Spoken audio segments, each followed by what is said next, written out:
Nossa segunda afirmação que eu quero olhar aqui a respeito deste caminho de salvação por meio do sacrifício é que o ofertante, ele se identifica com a oferta. Eu falei disso, mas eu quero agora mostrar para vocês a partir de passagens bíblicas, né? Então, como que isso acontecia? Então nós vamos ver aqui algumas passagens. Levíticos capítulo 4, verso 3, verso 4. Diz assim, olha: se for o sacerdote ungido que pecar, então vamos dizer que o sacerdote viesse a pecar, tá?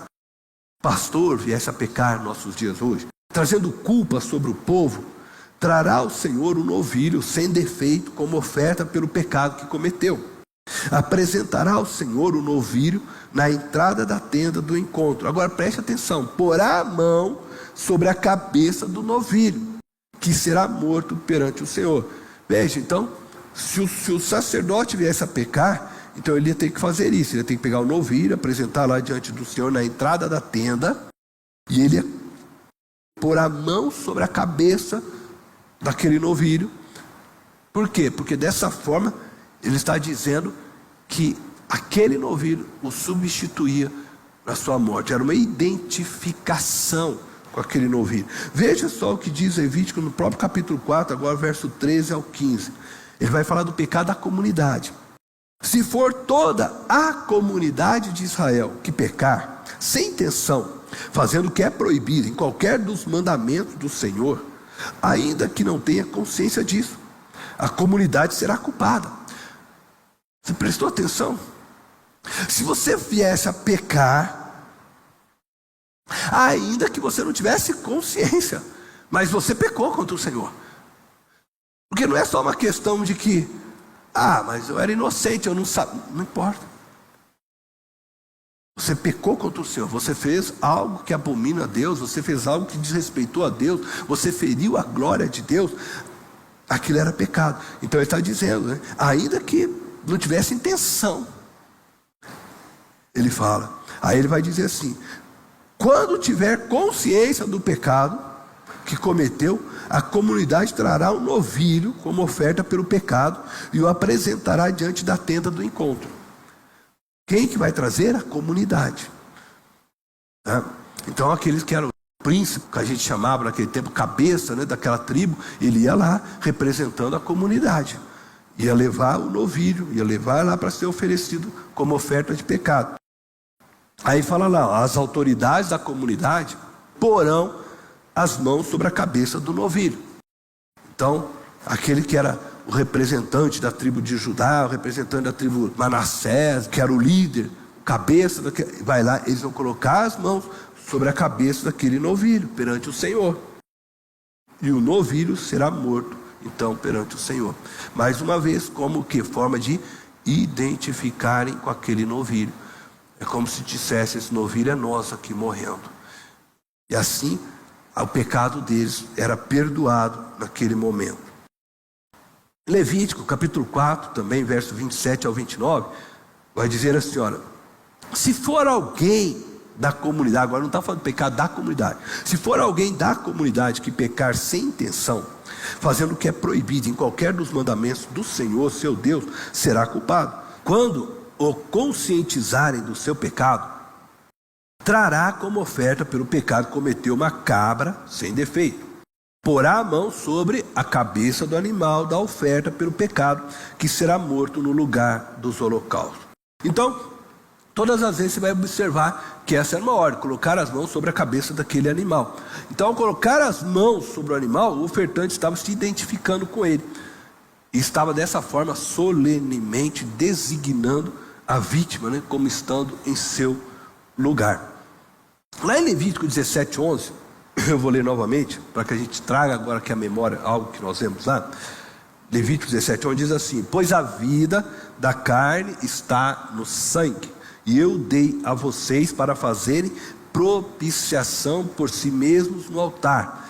É o sangue que faz propiciação pela vida.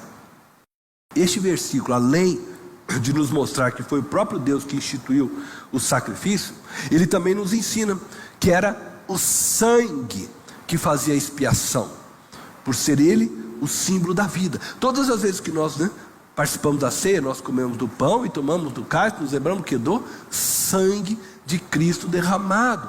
Este sangue tem poder, este sangue pagou o preço dos nossos pecados, é o sangue de Cristo.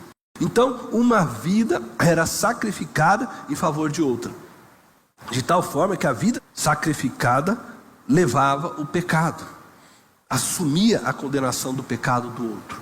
Assim o pecador se tornava santo diante de Deus, aceito por Deus. Mas de fato, nós precisamos entender que tudo aquilo era só sombra. O sacrifício real viria ainda a acontecer em Cristo. Então, aquelas pessoas estavam sendo, na verdade, aceitas por Deus ainda pela graça de Deus. Porque de fato o sangue do animal não tinha o poder verdadeiro para pagar o preço do pecado daqueles homens. Ele era o ensino, ele era símbolo, era sombra do que Cristo viria a fazer. E o sangue de Cristo verdadeiramente é que traz perdão a todos nós pecadores, tanto da geração passada, do Antigo Testamento, quanto a nós hoje do Novo Testamento, do Novo Pacto. Segundo a palavra de Deus, todos nós nascemos possuidores de uma natureza pecaminosa.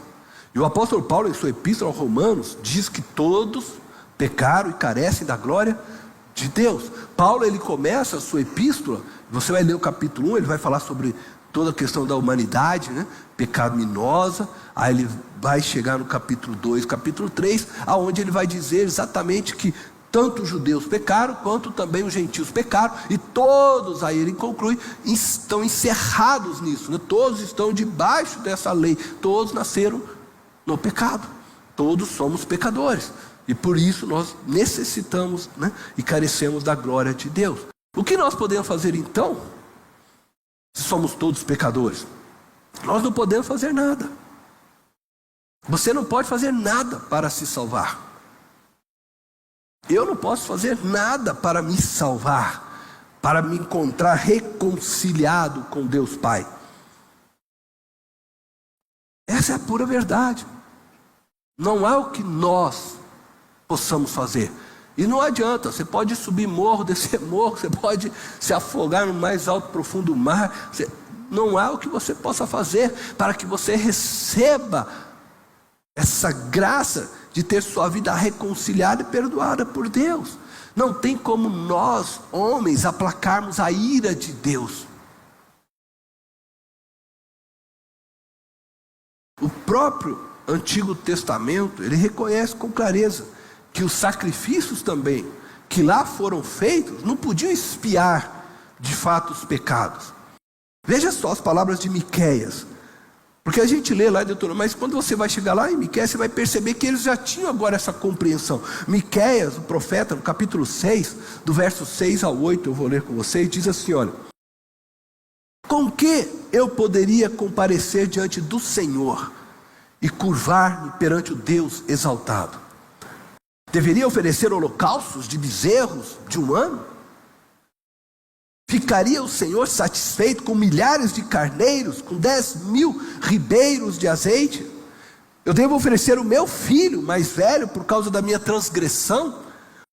O fruto do meu corpo por causa do meu próprio pecado? Ele mostrou a você, ó homem, o que é bom e o que o Senhor exige.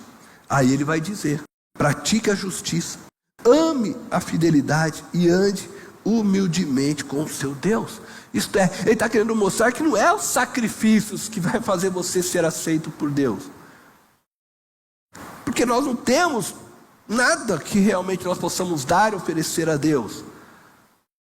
Agora ele está dizendo que Deus se agrada assim daquele que pratica a justiça, que ama a fidelidade, que anda humildemente com Ele. Agora, o que vai nos justificar? Nós vamos ver daqui a pouco. O Salmo 51 é particularmente também expressivo nesse sentido, Ele fala que a culpa moral não pode ser apagada mediante sacrifícios de animais. O próprio Davi expressa isso no verso 16: não te deleitas em sacrifícios, nem te agradas em holocaustos. senão eu os traria. Ele havia pecado, não vou entrar em toda a história, mas ele havia pecado. E agora ele escreve este salmo, né, onde ele está se confessando, se colocando, e ele está dizendo, ele sabe, ele reconhece, veja, o próprio Davi reconhecia que não era o sacrifício em si que agradava a Deus. Não é assim que Deus ia encontrar prazer em nós, simplesmente porque nós oferecemos a Ele o holocausto. Então, não é o teu sacrifício que vai fazer com que Deus se sinta feliz. Agora, Deus se agrada de corações quebrantados, contritos, daqueles que o adoram em espírito e em verdade, daqueles que humildemente servem aos outros. Assim escreve o profeta, depois também Isaías, quando ele fala do jejum. Não é o deixar de se alimentar um dia que agrada a Deus. Ele fala, o verdadeiro jejum que agrada a Deus é que você liberte aquele que está cativo, é que você dê de comer para aquele que tem fome, é que você cuide da órfã, do viúvo. Ele vai falar, esse é o jejum que agrada a Deus. Todas essas expressões mostram que de fato agrada a Deus, que Deus não era o sacrifício, nunca foi o sacrifício, aquilo que realmente agradava a Deus, mas que aquilo era só um ensino, era um meio didático, para que nós pudéssemos olhar a história e compreender este grande sacrifício oferecido na cruz em Jesus Cristo. De fato, o pecado só podia ser perdoado através da graça de Deus, desse favor, onde Ele entrega o seu Filho por nós pecadores. Essa é a graça abundante, que transborda. Onde havia o pecado, superabundou a graça. O autor da carta aos Hebreus, ele esclarece esse fato. Eu vou voltar lá então ao texto de Hebreus, no capítulo 9. Eu vou ler do verso 9 ao 12 agora. Diz assim, veja o que ele vai dizer: isso é uma ilustração para os nossos dias. Depois ele tem escrito, né, algumas questões a respeito de Cristo, do sacrifício, enfim. Ele vai dizer, isso é uma ilustração para os nossos dias, indicando que as ofertas e os sacrifícios oferecidos não podiam dar ao adorador uma consciência perfeitamente limpa. Então o que ele está dizendo? Que era sombra, é só uma ilustração, tudo aquilo, para aquilo que deveria ser feito. Eram apenas, veja o que ele vai continuar dizendo no versículo 10, eram apenas prescrições, que tratavam de comida e bebida, e de várias cerimônias de purificação com água. Essas ordenanças exteriores, elas foram impostas até o tempo da nova ordem. Quando a nova ordem é Cristo, ela só tem esse tempo. Acabou, começa agora um novo pacto, começa uma nova aliança em Cristo Jesus. Aí ele diz assim, quando Cristo veio como sumo sacerdote dos benefícios agora presentes, ele adentrou o maior e mais perfeito tabernáculo, não feito pelo homem, isto é, não pertencente a esta criação, não por meio de sangue de bodes e novilhos, mas pelo seu próprio sangue. Ele entrou no Santo dos Santos, uma vez por todas, e obteve eterna redenção. Amém? O texto diz que quando Cristo veio como sumo sacerdote, ele obteve para nós eterna redenção. Aleluia. Ele obteve, nós não temos como obter isso, né? Nós não tínhamos como fazer isso, mas Ele obteve. E agora quando nós cremos nele, quando nós olhamos para Ele, que Ele fez aquela cruz, nós entendemos isso. Por isso Deus vem nos ensinando, desde lá do princípio, que seria feito, para que nós pudéssemos entender. E agora que a nossa mente conseguiu compreender, e eu posso dizer, sim, Jesus, eu creio nesta verdade, eu aceito como sacrifício que foi feito por minha vida, por meus pecados. Sim, Jesus, eu entendo agora, e eu me coloco diante do Senhor como teu servo a partir de agora. Eu quero viver para ti, eu reconheço o Senhor como meu Salvador. Quando nós fazemos isso, então, o que Cristo fez na cruz é imputado em mim. A justiça de Cristo é imputada sobre mim, sobre você. É fé. Por isso que a salvação é um ato da graça de Deus, e é mediante a fé, não por obras. Nós não tínhamos o que fazer, mas Ele fez por nós. Deus se torna o ofertante. Ele mesmo concedeu o Cordeiro, o seu Filho, para que morresse por nós. Assim como nós vemos aí em Abraão, Ele fez agora conosco, a humanidade. E o seu Filho Jesus, o que Ele fez? Ele se identificou conosco. Ele morre como homem. Ele nasceu da semente da mulher. Nasceu e foi homem. Homem como nós. Por isso que ele é chamado de segundo Adão. Então houve o primeiro Adão, que nós viemos dessa raiz, né, do primeiro Adão. Mas aí vem o segundo Adão. E esse segundo Adão, esse segundo homem, ele morre e paga o preço dos pecados do primeiro Adão. E nós que cremos somos inseridos nele, na sua vida. E tudo que ele conquistou na cruz é para você, é para mim, é para nós. E assim nós somos purificados, santificados e somos salvos. Amém? Você está conseguindo entender o que isso? Jesus então se identificou conosco. Era mais ou menos o que? Aquela situação de colocar as mãos na cabeça do novilho. Jesus se fez homem. Ele veio, nos tocou sendo humano e morreu a nossa morte. E nós vemos essa verdade no texto de Filipenses, no capítulo 2, no verso 7 e o verso 8. Como ele se identificou conosco. Paulo escreve isso de uma maneira muito bonita, né? Versículo 7 fala assim: mas esvaziou-se a si mesmo, vindo a ser servo, tornando-se semelhante aos homens, e sendo encontrado em forma humana, humilhou-se a si mesmo, e foi obediente até a morte, e morte de cruz. E em sua morte, então, ele levou sobre si a maldição da lei que nos condenava. Ele se fez maldito em nosso lugar, para que você seja bendito, para que você tenha vida eterna, para que você receba esta graça de viver eternamente na comunhão com o Pai, com o Filho e com o Espírito Santo. Cristo fez isso por você naquela cruz. E não importa a sua história, não importa de onde você veio, o que você fez até. Se você crê nesta verdade, ela é para você.